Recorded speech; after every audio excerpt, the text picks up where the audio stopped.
I assume that's exactly how every Volibear main sounds whenever Riot Chat restricts you or forces you to win 3 ranked games before you can play again in the jungle. Hello everyone, and welcome to another video. So, when you get chat banned for some unsavory words you sent at the end of the game to a toxic enemy who started insulting both junglers, you know the drill. Now that you're back and can play ranked again, let's get into it. Right away at Champ Select, once they picked Jax and some other hard picks, I thought, these guys, I need to go tank build. I already had the idea of the Undying Volibear build in my mind because, most of the time, I'd just be standing there taking damage, so I might as well heal from the enemies around me. And since we can't exactly bite Jax in his counter-strike, the only solution is either go full AP or go powerlifting build on the bear. Of course, as usual, the enemy wanted to invade, but we were already in position. Maokai starts blue. I wanted to steal his camps because some champions just need their farm.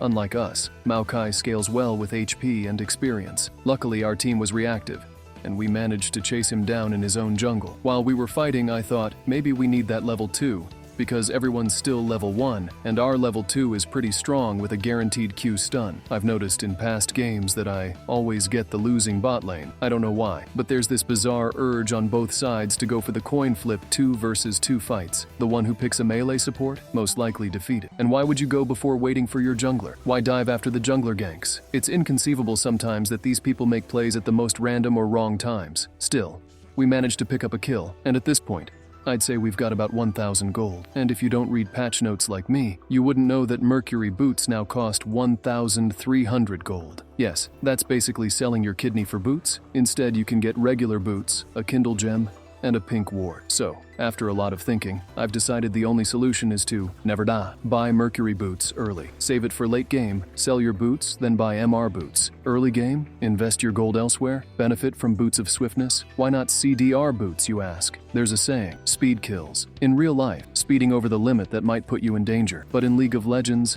speed on Volibear means everyone else is in danger. In this game, I'm planning to max bite W. Why? I don't see myself running at people in the early game. I'm most likely going to be stunned for 3 seconds by Maokai. Add 2 more seconds for any additional CC dash, so that's like 5 total seconds of just sitting there. The only solution? Drop your shield on top of you, bite the target, bite again for some health, and keep fighting until you either win or survive. The swiftness boots are for running around the map and be at the right moment.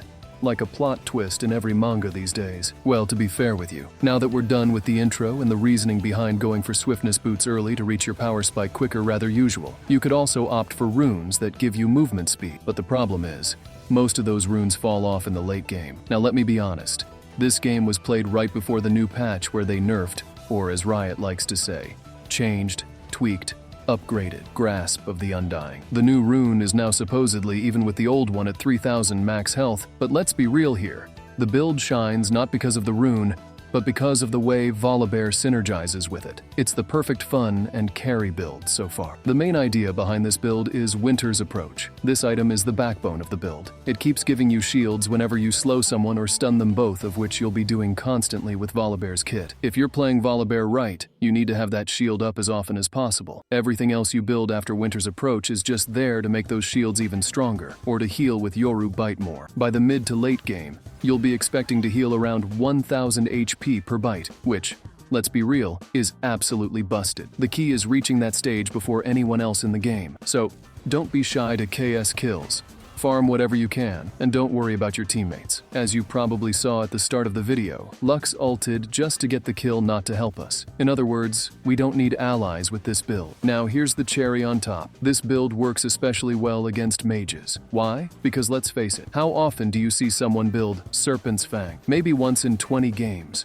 And even then, only Senna can make it work. No one wants to waste gold on an item that only reduces shields when they could just be doing more damage. They won't expect you to be an absolute monster with shields all the time, unable to die, and impossible to escape from. Once I picked up SWIFTIES, I wasn't even farming camps anymore. I was farming champions. The key as a jungler is knowing when to focus on camps and when to prioritize ganks and objectives. The rule is simple. If your level matches your solo laners, gank away. If you're behind in levels, you should be farming instead of running around like a clueless support player. Lastly, don't leave your camps up for too long. Yes, you can secure kills and map pressure, but developing a bad habit of ignoring your jungle will punish you later. If you fail to maintain a balanced approach between farming and ganking, you'll be useless if things go wrong, and your teammates will absolutely want to report you. But if you go 50-50 doing your camps while looking for gank opportunities, you can adjust based on how the game plays out. If your teammates are reasonable, you'll be fine. The funny thing in this game is that Lux was so fixated on doing drakes. I don't know why or how, but there's something about stubborn players that either start farming or waste time on objectives that don't matter at the moment. You know how long it takes someone to solo a drake when they could just push and end the game? I swear it felt like Lux wanted us to stall until we hit late game, fully buffed with Baron and Elder,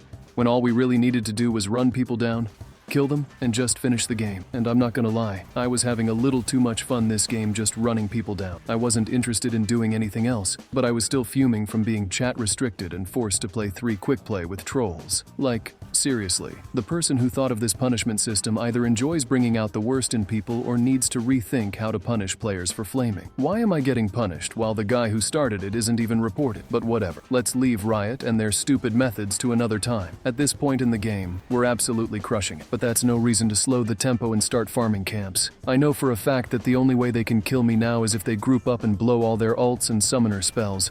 Otherwise, I'm just living the dream. It's even better if we fight in the jungle because of the mana energy regen buff from jungle item. And here's a little secret with this build. I think Smite actually procs Fimbulwinter's shield. I suggest you always hold your Smite for that last moment to get a shield, especially when you're just one bite away from healing back up. That shield could save your life in those sticky situations. There's also a variation of this build, where instead of going Unending Despair, you can opt for Frozen Heart against heavy auto-attack champions like Master Yi or Vayne. Unending needs a little ramp-up time to start healing, and against someone like Jhin, you're likely to die before that happens. Jhin and burst damage champs in general really counter this build, so you might want to try Frozen Heart and swap out Spirit Visage for Rooker. Another good option could be Cosmic Drive. You're going to need movement speed as the game drags on, especially since everyone will be getting more mobile, and some champions will be tough to chase. Cosmic Drive gives you everything Volibear benefits from: movement speed, HP, cooldown reduction, and ability power. You can even slot it in as your 4th or 5th item. Now, as for a super late game option,